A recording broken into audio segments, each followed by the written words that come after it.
my legs, I have lymphedema, which is a condition where your lymphatic cells clump together and they just form large masses kind of where they want to. And it's miserable because the pain is just unbearable. Tracey can't believe this is what her life has turned into. Her legs feel like dead weight, bloated, stiff, useless. Walking isn't just painful, it's humiliating. Every step feels like dragging a casket. Her body is the prison, and the food is the warden. And guess what? It's only getting worse from here. Her size isn't just slowing her down, it's killing her inch by inch. I'm not living a life because I can't do anything. I can't go anywhere. Even trying to shower every day is too difficult. So I just shower every other day. If I don't have to do it, I try not to do it because the pain is just unbearable. She knows food is the problem. She knows it's killing her, but it's also the only thing she still enjoys. When everything hurts, when moving feels like punishment, food becomes the escape hatch. And now she's about to see Dr. Now. He wants to fix her, but does she really want that? Or is she just pretending? Pretending to want help while planning her next binge? I'm really afraid because I know everything is writing on how much I weigh right now. I was really hoping I was under 600. Dr. Now doesn't sugarcoat it. Tracey's husband is part of the problem. The way he tiptoes around her cravings, the way he gives in. It's not love, it's sabotage. If he really wanted her alive, he'd stop handing her the weapon she's using to kill herself. Dr. Now sees it clear as day. Someone needs to say no. Someone needs to grow a spine. She has developed such severe lymphedema, and her excessive weight gain is the cause of this. Her upper body seems to be somewhat normal, but right now the fluid and swelling in her neck may weigh as much as 300 to 400 pounds.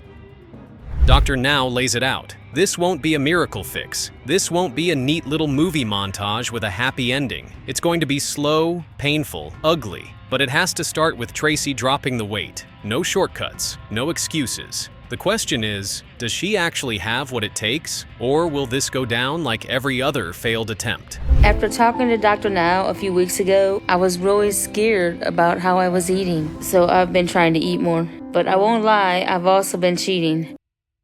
Tracey isn't sticking to the plan. She's tweaking the diet, cutting corners, playing games with the numbers. But weight loss doesn't lie. Either the pounds come off or they don't. Dr. Now's about to weigh her, and he's not going to fall for any fake, healthy choices. Did she finally take this seriously? Or is she still sneaking bites and hoping no one notices? I'm doing better than the last time I talked to you, so that's a good thing. So your cellulitis is better now? It still hurts pretty bad, but I'm working on my diet, trying to make progress. This is life or death, literally. Tracey knows it. Everyone knows it. And yet somehow she keeps eating like there's no clock ticking. Her body is breaking down from the inside and she's still playing with fire. If she wants to live, she has to fight for it. But fighting means sacrifice. Fighting means pain. Is she ready for that? Or is she already done? I'm on my way to see Dr. Now again for another appointment, but this is only my second time seeing him in person. And I'm really nervous because he gave me a weight loss goal of 50 pounds in a month, and I've been gone for 3 months. Tracey finally pulled it off, almost 40 pounds down. It's not a miracle, but it's a damn good start. For someone who's been killing herself with every meal, that's huge. But Dr. Now isn't impressed by quick wins. He's watching to see if she can keep going, because weight loss isn't a sprint, it's survival, and no one survives by slipping back into old habits. I've been working hard to stay on my diet, and Anthony and I have been trying to get out, stay active while I'm here, because I want to get out more and not to stay in my bed all day. Now the stakes just got higher. To qualify for surgery and finally get her lymphedema taken care of, Tracey has to drop another 120 pounds. That's not a suggestion. That's the price of her life. She's not just working for a number on a scale. She's working to get a second chance. But 120 pounds? That's not just weight. That's war. And she's running out of time. Oh, but it's pretty here. Sticking to the diet is not easy because there's a lot of temptation. And it's hard for me not to cheat a little here and there. And I don't think Anthony really quite understands how hard it is to resist temptation. She says she's eating better. She says the fast food is healthy now. But come on, who's she trying to fool? Her husband sees it, Dr. Now sees it, and deep down, she probably sees it too. This isn't about calories, it's about honesty. She wants the benefits of change without the cost, but if she keeps lying to herself, how far will she really get? I try to make sure my wife doesn't eat the things that she's not supposed to eat in order to help her get her weight down. I mean, hopefully shed off her, so. It'd be nice. This is what happens when you change, and the people around you don't. Her husband wants her to eat right. She wants to keep bending the rules. Now there's tension, because he's sick of being her food dealer, and she's sick of being told no. Something's gotta give. Let's see if the weigh-in shows progress, or if it proves she's still playing games. My goal was to lose at least 30 pounds a month, so that should put me under 487 pounds. I'm disappointed. I thought I was doing better, but I backtracked some. Tracey needs to wake up. This isn't a lifestyle choice anymore. It's survival mode. If she doesn't stick to Dr. Now's plan, the weight's coming back, fast. And her husband? He's finally snapping. He's not just enabling now, he's fighting back. Because watching someone die in slow motion while they reach for another snack? That'll break anyone, especially when you've begged them to stop. Tracey has gained weight because she is overeating, and she's lying to me because she doesn't think this is a serious situation for her. But if she doesn't wake up and take this situation seriously, she's not going to live much longer.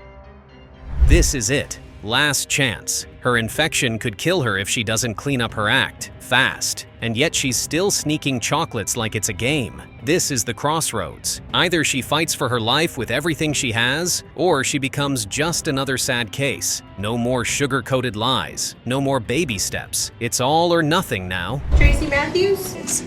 Anthony and I have been in Houston for 5 months now. Now I've been working really hard, and I'm anxious to qualify for the next step in my process. My goal is to be under 441 pounds today. She did it. After months of fighting herself, Tracey finally got the green light for surgery. It took everything: her husband's support, Dr. Now's pressure, and her own battered willpower. But she got there. She stopped playing the victim. She put in the work. For once, she didn't run from the pain. And now, for the first time in a long time, there's real hope. My weight has almost taken everything from me. My body's taken over me. It's destroyed my life. I feel like it's taken everything away from me, everything. And I feel like I'm imprisoned in my own body. Tanisha feels like her own body has turned against her. Every movement is pain, every day a trap she can't escape. Her husband's care is the only thing keeping her alive, but it's not living. Her depression is smothering everyone around her. And what does she do with that pain? She eats it, she chews it, and with her family history, she knows exactly where this ends. Nisha's mom became bedridden later on as she progressed with her weight, and that weight just accumulated. Tanisha knows the story. She watched her mother die from obesity, and she knows she's next if something doesn't change. But that doesn't stop her from eating a massive breakfast, a plate full of denial, washed down with sugary comfort. Logic's out the window. What's she gonna do? Skip breakfast? Starve? Please. She's feeding something way deeper than hunger, and she's not ready to stop. I have a lot of family around. My cousins and their kids are in and out of the house all day, so I always have someone to give me what I want. Even her kids feel sorry for her now. That's when you know things have hit rock bottom. Your own children, looking at you like you're already gone. But even with that shame staring her in the face, Tanisha keeps eating. It's not just habit anymore, it's addiction. And she knows it. That's why she's reaching for Dr. Now, hoping he can break the cycle she can't. And when you're as big as I am, there's never a moment when you aren't scared of the scale. And I'm not sure what my weight is because I haven't been weighed in years.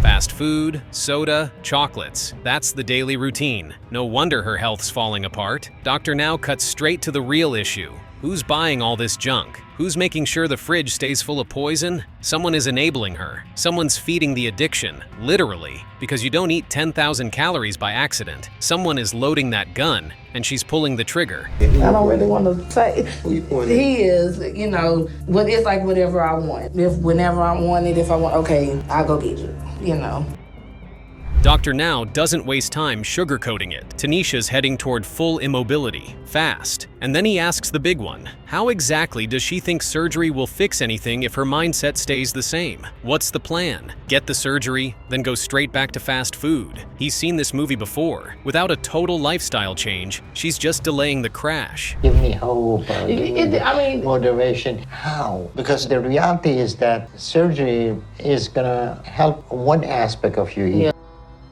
She might be barely mobile, but inside that house, she runs the show. No one tells Tanisha what to eat, not even the people trying to save her. Dr. Now is worried she won't let her family help her stop, and she claims she's ready to prove him wrong. Big words, but we've heard them before. Let's see if her actions match the talk. I've been working hard these last few weeks, adapting to the doctor's diet, but it has not been easy. And I'm starving because I'm not eating anything I really want.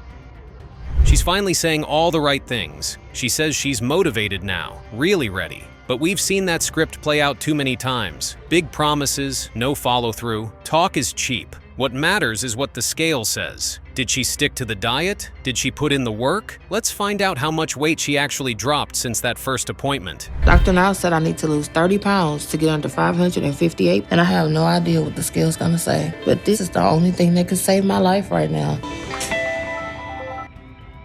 God came through, sort of. Tanisha lost weight, and now she's praying for surgery approval. But there's a catch. She only lost about half of what Dr. Now told her to. Not bad, but not the goal either. Is it enough to impress Dr. Now? Or will he see it as just another half step from someone who's still not fully in the fight? You lost less than half your goal. And if you had been following the diet, you would easily have lost 30 pounds.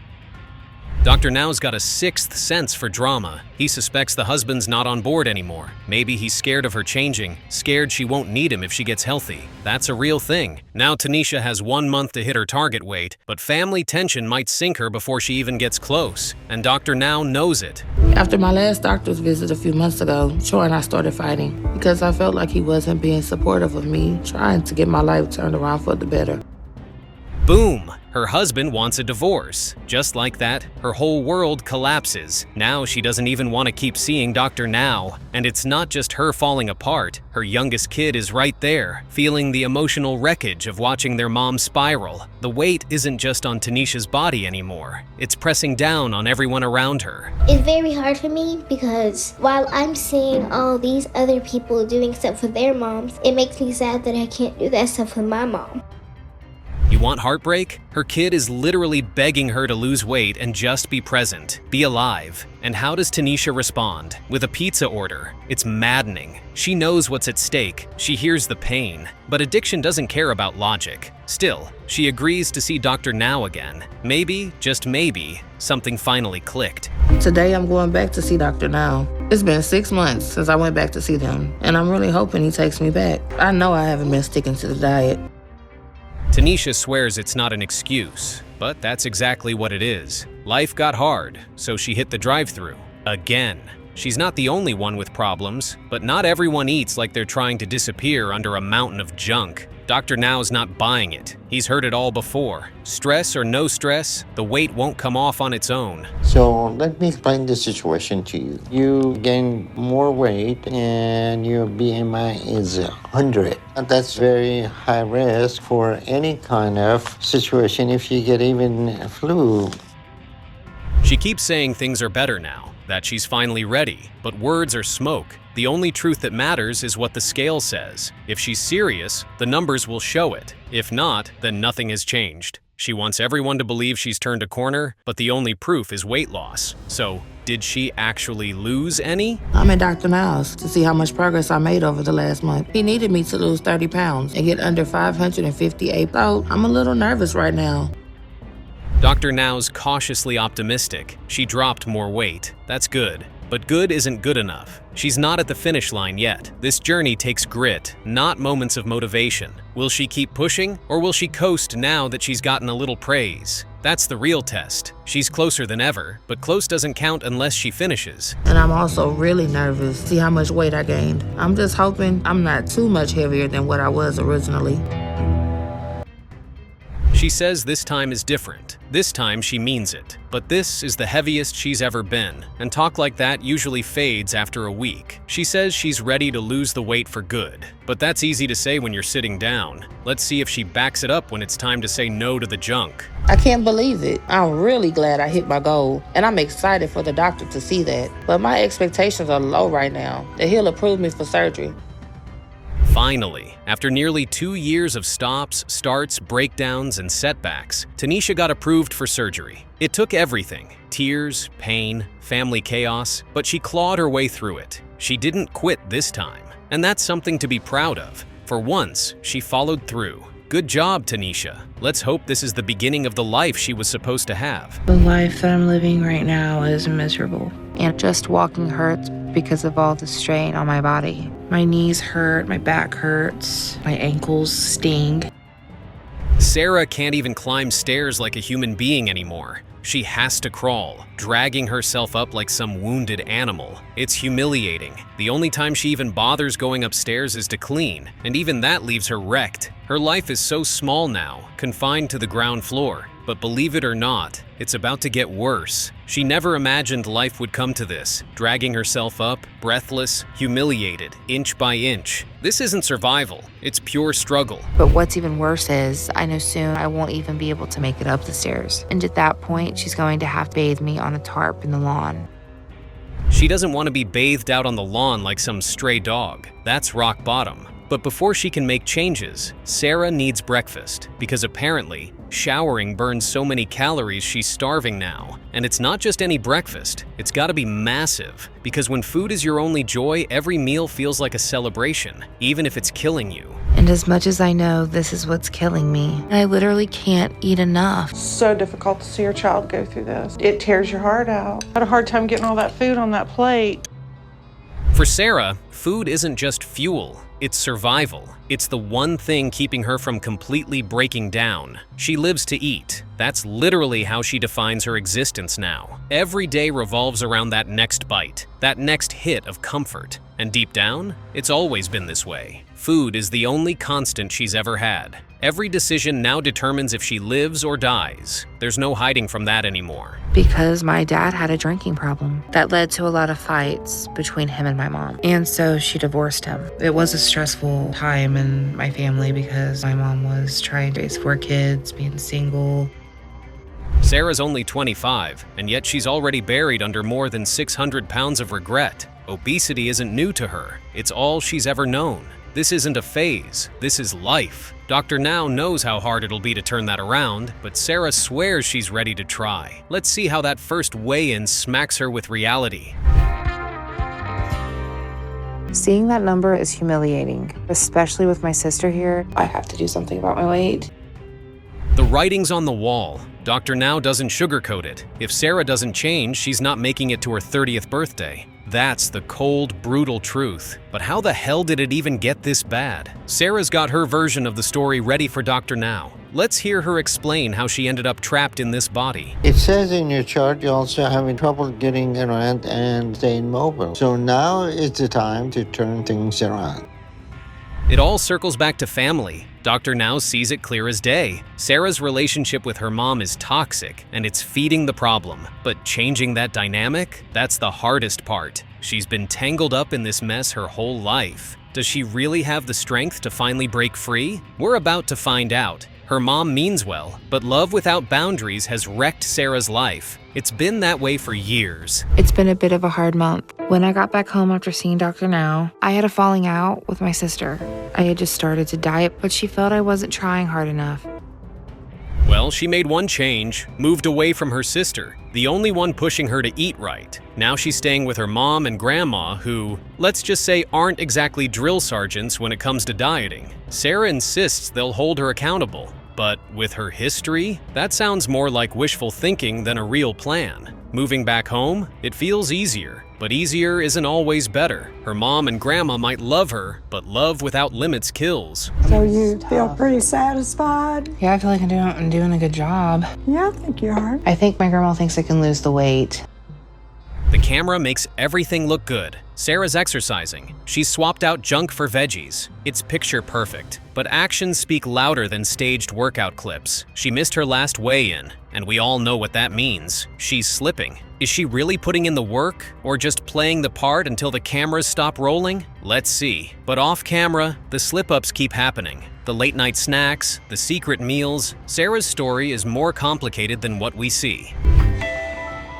That's disappointing, and I'm guessing this appointment is probably not going to go well.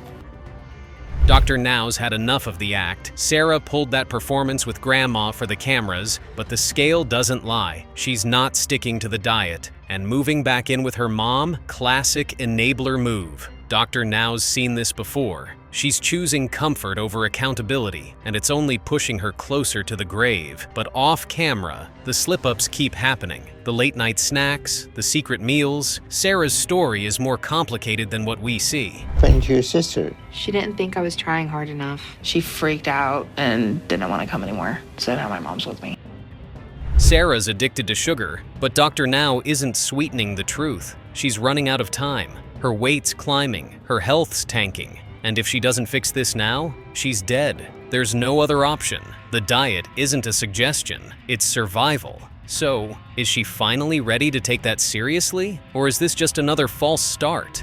It hasn't been easy, but I'm working really hard now. I'm getting up and walking around more than the 30 minutes a day the doctor wanted. I'm just going around our apartment complex.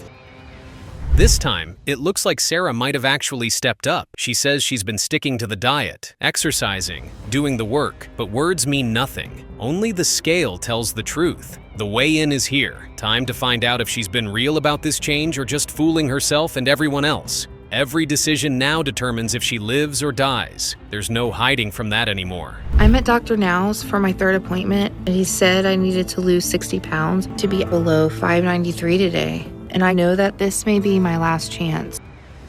She pulled it off. Sarah followed the plan, fought through the cravings, and lost 64 pounds. It's the first real victory she's had in years. Now she's hoping Dr. Now gives her the green light for surgery. But hopes don't mean much without results. Let's see if Dr. Now's buying what she's selling. Every decision now determines if she lives or dies. There's no hiding from that anymore. If it is, I'm approving you for weight loss surgery, okay? Okay. So we'll get you scheduled for next week. Okay. But in the meantime, don't let your guard down and start eating again. The journey's far from over. Yeah, she lost weight, but there's still a long way to go before surgery. Dr. Now's watching closely. If she cheats the diet now, all that progress vanishes. She's got one job: keep the weight off, stay focused, stay alive. Will she? Or is the next weigh-in going to expose more backsliding? Every decision now determines if she lives or dies. There's no hiding from that anymore. I'm absolutely terrified right now because I'm about to find out if I've lost my weight loss surgery. Sarah is feeling very nervous because she cheated on her diet a couple times. Boom, just like that, 14 pounds back on. After grinding so hard to lose 64 pounds, she undid part of it in a heartbeat. That's how fast it happens when you slip. And the worst part? If she doesn't lock back in, she could lose her shot at surgery for good. Dr. Now's not playing around. Let's hear what he thinks. And you back up over 600 pounds again. So tell me what happened. I ate some things this week I shouldn't have eaten. Dr. Now's being fair, but firm. This is Sarah's last shot. Lose the weight or forget the surgery forever. No more safety nets. She's either going to rise to the challenge or crumble under the pressure. 30 pounds stand between her and a new life. But wanting it and earning it are two different things. Every decision now determines if she lives or dies. There's no hiding from that anymore. You lose 40 pounds, we'll do your surgery. Not, we're going to send you home. Don't think just because you have been prepped that we won't cancel your surgery, okay? Okay. She fought for it, and this time, she won. Sarah battled through the cravings, the self-sabotage, the setbacks. She lost the weight, gained some back, lost it again. It wasn't pretty, but she got it done. Now, she finally has a real shot at a new life. Let's hope she holds on to it. Every decision now determines if she lives or dies. There's no hiding from that anymore.